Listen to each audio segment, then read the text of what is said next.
After more than a decade of Labour control, their incompetence has led to mountains of uncollected rubbish piling up on every street, so vast that it can be seen from satellites orbiting space. It is nothing short of a disgrace and a damning indictment of Labour's inability to govern. Out there, they are calling it awful April. That's because of decisions he has made, because he made promises and broke them. His promises are worthless, Mr. Speaker. People are getting poor. The United Kingdom stands on the precipice of political collapse. For the first time in modern history, the unthinkable is now being seriously considered: the dissolution of the UK General Assembly. What once was whispered in hushed tones has evolved into loud, urgent demands for change. This is no longer mere speculation. This is real. Across Britain, from Westminster to Birmingham, and from the high-rise boardrooms of London to the nation's overwhelmed care homes, the pressure is boiling over. Parliament is crumbling under the weight of scandal after scandal. And at the center of it all is Keir Starmer. Before we continue, I'd like to ask for a quick favor.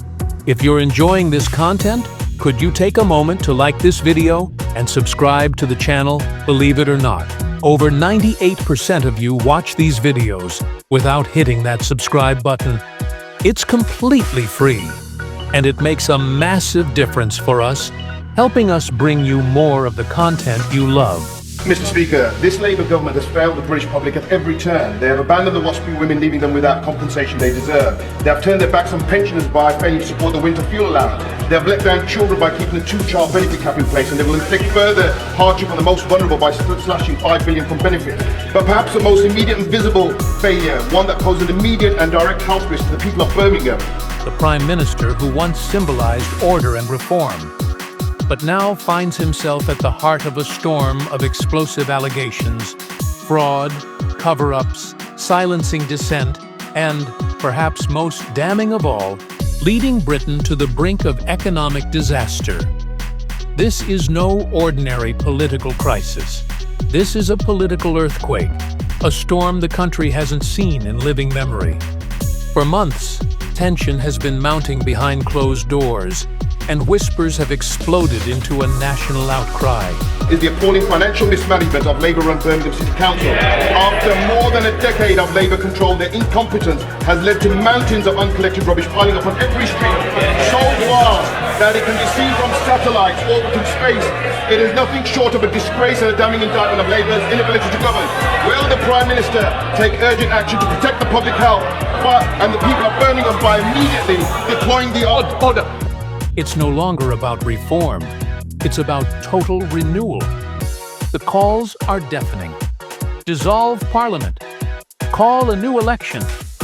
Let the people decide. People across the nation feel betrayed.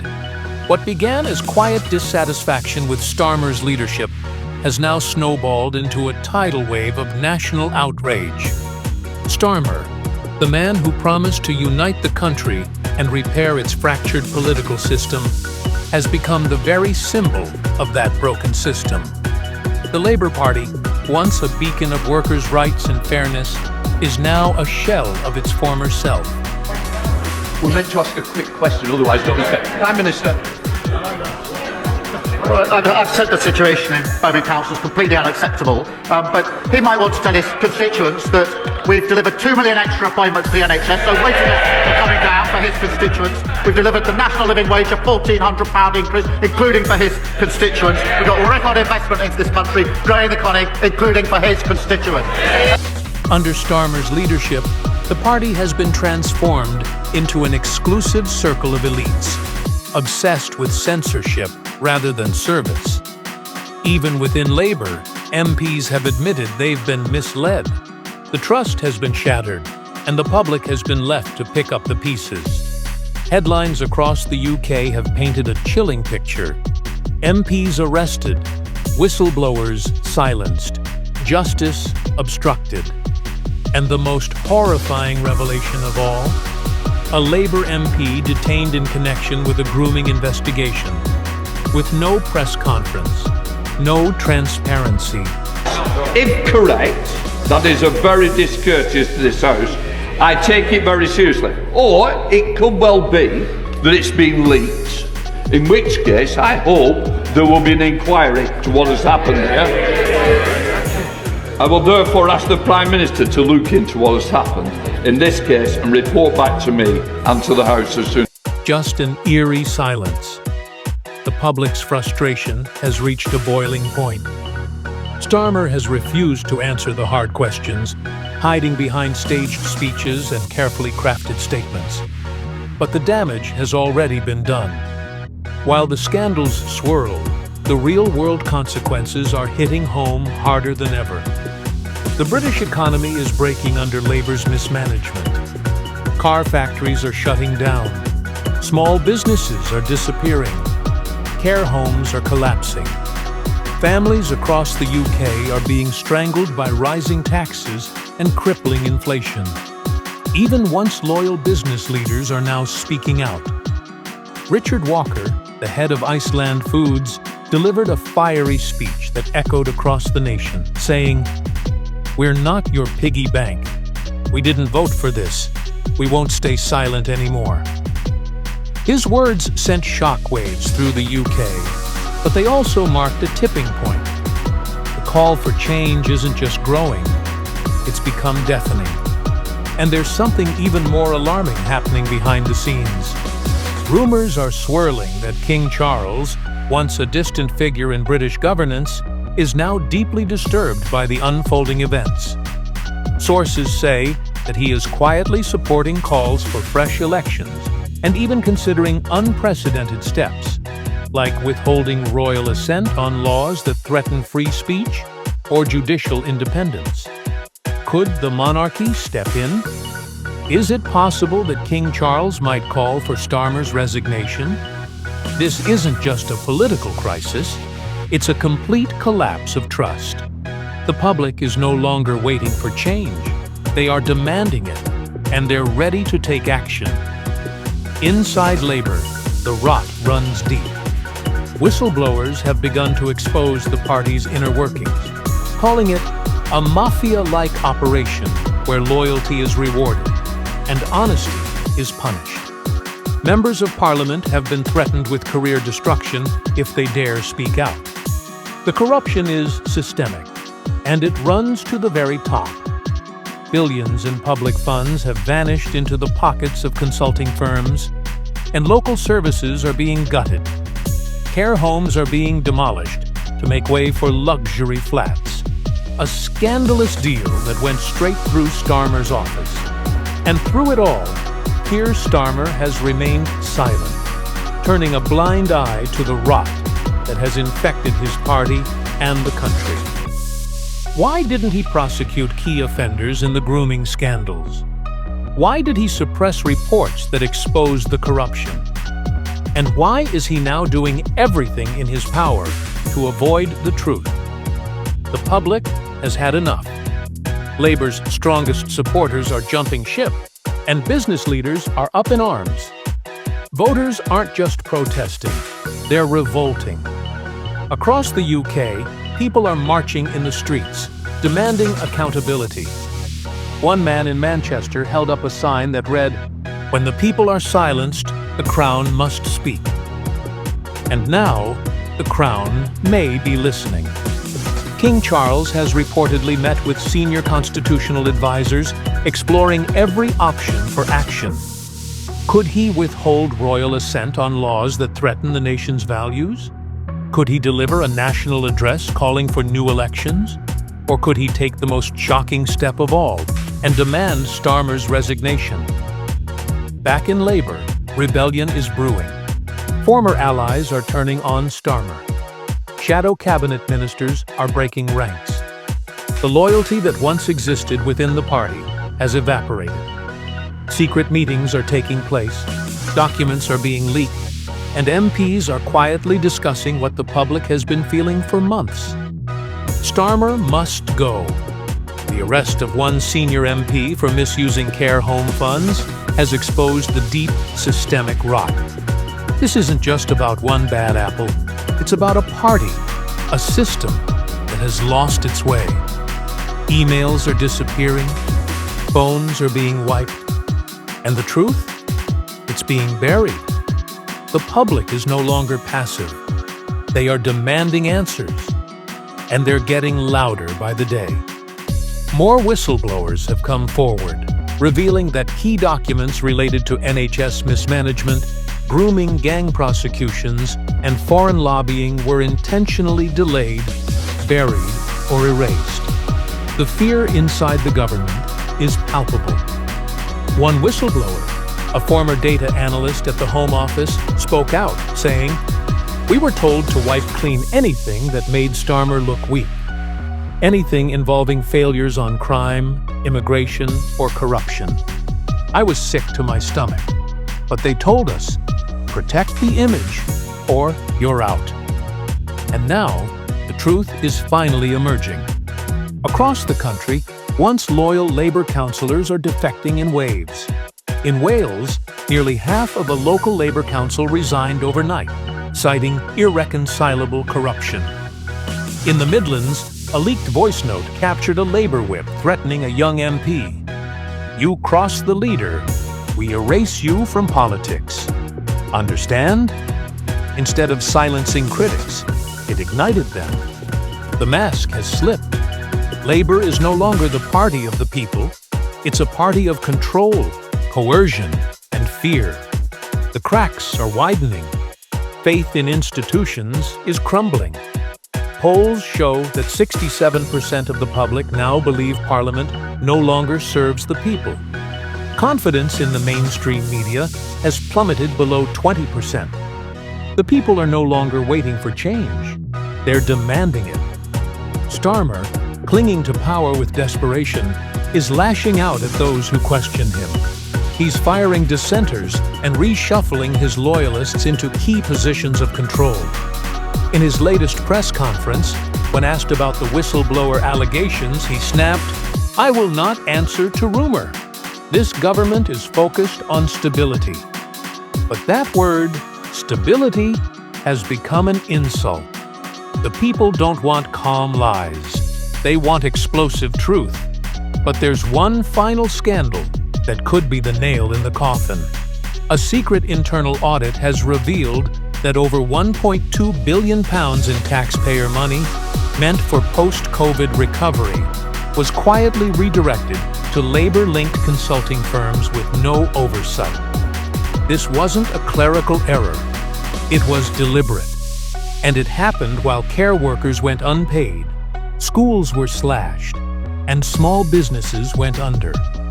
Starmer's own allies are beginning to turn on him. A former Labour strategist admitted to The Guardian, "We built our platform on dignity, truth, and justice. Starmer erased all three. What remains is a ghost party, soulless, mechanical, and terrified of its own voters." Every headline, every whistleblower confession, and every protest is pushing Britain closer to a constitutional reckoning. The idea of dissolving Parliament, once unthinkable, is now being openly discussed. The government is on the brink of collapse, and the people are ready to rise. In the shadows of Parliament, whispers are turning into warnings, spoken not by rebels, but by the very architects of Britain's political system. Former judges, retired cabinet ministers, and constitutional scholars are raising alarms. The system cannot hold under this weight. As the days go on, the rot within the Labour Party only deepens. What was once a noble political institution, representing the working class and fighting for justice, is now a corrupt, self-serving machine that has betrayed every core value it once stood for. It's as if the very spirit of the Labour movement has been erased, replaced by a toxic culture of fear, control, and deceit. Labour, the party of fairness, has become the party of betrayal. The murmurs of revolution within the Labour Party have only grown louder. In the halls of Westminster, formerly loyal MPs are now swapping stories of their disenchantment. Behind closed doors, the whispers are deafening.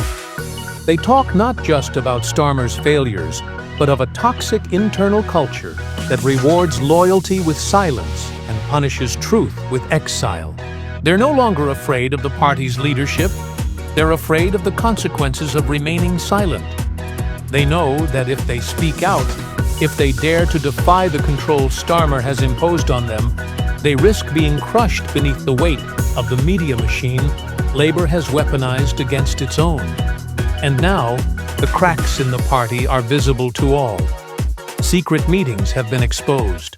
Leaked documents show that Starmer's inner circle has been funneling resources into private pockets while the public suffers. The Labour Party's strategy for the last year has been simple: maintain power at any cost. They've used the media to distract, manipulated public opinion, and buried scandals under mountains of bureaucracy. But now, the people are no longer buying it. They're awake, and they want answers. While Starmer remains holed up in his fortress of secrecy, trying to control the narrative, the world outside his grasp is erupting. Protests continue to grow, intensifying with each passing day. Across the UK, ordinary citizens, many of them once loyal Labour voters, are marching in the streets, demanding justice. They've had enough of the lies, enough of the broken promises. They want their country back, and they want it now.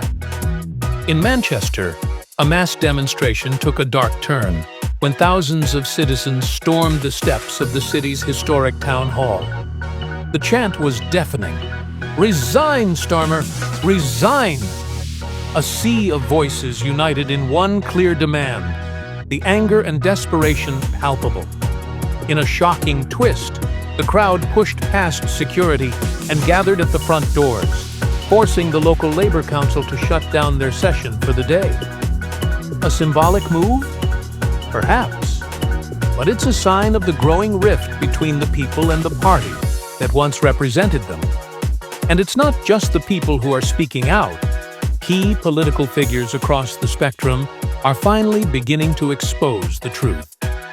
Former allies who once stood by Starmer have now turned against him. They talk of secret deals, of money changing hands, of promises made behind closed doors. But more damning than any deal or backroom conversation is the sense of betrayal that has permeated the party. A former close aide to Starmer, who once helped draft his early speeches and policy initiatives, recently gave an explosive interview, painting a terrifying picture of what life was like inside the inner circle.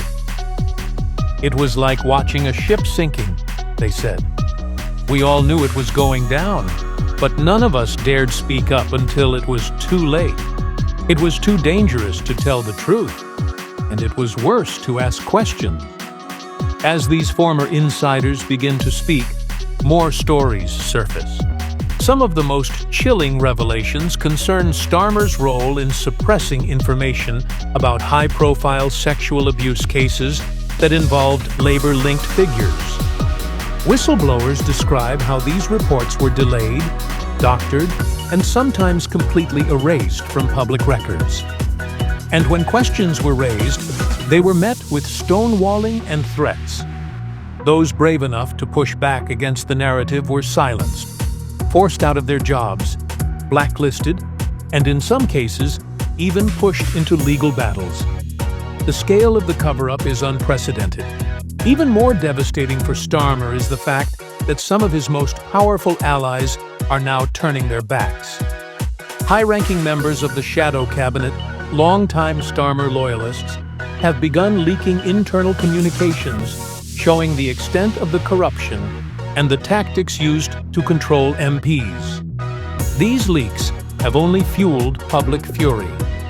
The idea that the party, which once claimed to represent the working class, is now led by a man who is allegedly willing to let the most vulnerable suffer for the sake of power is too much for many to bear. But the crisis isn't confined to Westminster alone. It's a national crisis. Across the country, in local communities, the anger is growing. Councils that once followed Starmer's directives blindly are now openly defying them. In Bristol, Local councillors have filed complaints over Labour's failure to protect public housing from being sold off to private developers, leading to widespread homelessness. In the north, a coalition of trade unions has begun a campaign to expose the scandal surrounding Starmer's handling of industrial relations, alleging that he and his team have been deliberately undermining workers' rights to protect corporate interests. And in a twist that no one saw coming, even within the royal family, tensions are building. Sources close to Buckingham Palace say that King Charles is privately concerned about the state of British democracy. While the monarchy has traditionally stayed out of political affairs, the mounting scandal has pushed even the royal family to question whether the nation can survive under the current regime. The idea of royal intervention in politics, while unimaginable to many, is now gaining serious traction. According to insider sources, the king has met with constitutional experts, seeking advice on what actions he could take if the Labour Party's collapse becomes inevitable. The possibility of King Charles requesting Starmer's resignation has gone from being an unlikely scenario to one that is openly discussed behind closed doors. The UK is at a crossroads. It's no longer a question of whether Starmer will survive politically. It's a question of what happens when he inevitably falls. Will the country be able to rebuild? Or will the damage be so severe that the entire system is irreparably broken? As the tide of public opinion turns against him, Starmer is becoming increasingly isolated. His once glowing image is now a distant memory. He's no longer the knight in shining armor that promised to bring about a new era of leadership. Instead, he's seen as a puppet, controlled by the forces within his own party. A man who's lost touch with the very people he once sought to lead. The cracks within the Labour Party are now wider than ever, and as they continue to spread, the UK's political landscape may never be the same again. Whether the public rises to the occasion and demands a new direction, or whether they succumb to the overwhelming despair of corruption and failure, will shape the future of the nation for years to come. And as we stand on the precipice, one thing is clear. The battle for the soul of Britain is far from over. The question is no longer whether Keir Starmer can survive. It's whether Britain itself can survive the storm he has unleashed.